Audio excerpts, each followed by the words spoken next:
बिस्मिल्लाहिर्रहमानिर्रहीम। अस्सलाम वालेकुम। हज़रत मौलाना जलालुद्दीन रूमी रहमतुल्लाह अलैह सन 604 हिजरी में बमकाम बल्ख में पैदा हुए। आप हज़रत अबू बकर सिद्दीक़ रज़ियल्लाहु ताला अन्हु की औलाद में से थे। आप उस वक्त के जय्यद आलम तफसीर व हदीस, मंतिक़ व फ़लसफ़ा के इमाम थे। हौज़ के किनारे एक मरतबा आप इल्म की महफिल सजाए हुए थे और इल्म व हिकमत की मोती लुटा रहे थे और शागिर्द नहायत तवज्जो और इन्हमाक के साथ आपका दर्स सुन रहे थे और सर धुन रहे थे कि अचानक एक फ़कीर बेनियाज़ व बेपरवाह मजलिस में दाखिल हुआ। किसी ने इसकी तरफ तवज्जो न की। फकीर ने आजी और इनकिसारी से सर झुकाया और बुलंद आवाज में कहने लगा, या हजरत, आप कौन सा इल्म पढ़ा रहे हैं? उस्ताद कोई मामूली शख्स तो नहीं थे। उस वक्त के जय्यद आलम हजरत मौलाना जलालुद्दीन रूमी रहमतुल्लाह अलैह थे। आंखें उठाकर फकीर की तरफ देखा, कुछ देर ठहरे, फिर कहा, जा अपनी राह ले, ये वो इल्म है जिसे तुम नहीं जानते। फकीर आगे बढ़ा, कुछ देर रुका, फिर उसने हौज के किनारे पड़ी किताबों को हौज में फेंक दिया और सारी किताबें और सारा इल्म हौज में गिर गया।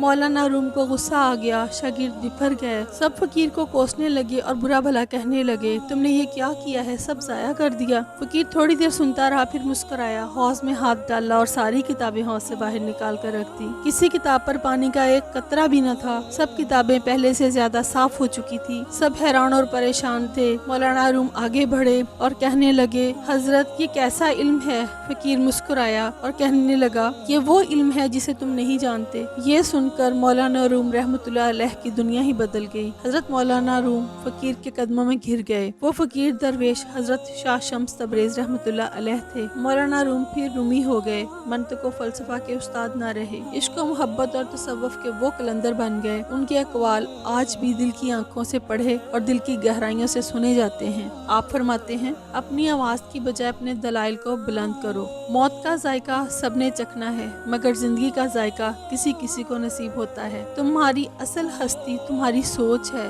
बाकी सिर्फ हड्डियां और गोश्त है। फूल बादलों की गरजने से नहीं, बरसने से उगते हैं। थोड़ी देर के लिए कब्रिस्तान जा और बोलने वालों की खामोशी देख। रूह के लिए इससे बढ़कर कोई मर्ज नहीं कि तू खुद को कामिल समझने लगे। तेरी दाढ़ी तेरे बाद पैदा हुई और सफेद हो गई, मगर तू अभी तक काले का काला है। अगर तू बेकार पत्थर है तो किसी साहिब इल्म के पास जा, गौहर बन जाएगा। रूमी उस वक्त तक मौला रूम न बना शम्स तबरेज का जब तक गुलाम ना हो गया। अल्लाह पाक हमें भी दीन हक पर चलने की तौफीक अता फरमाए और हमारा खात्मा ईमान पर फरमाए। आमीन सुम आमीन।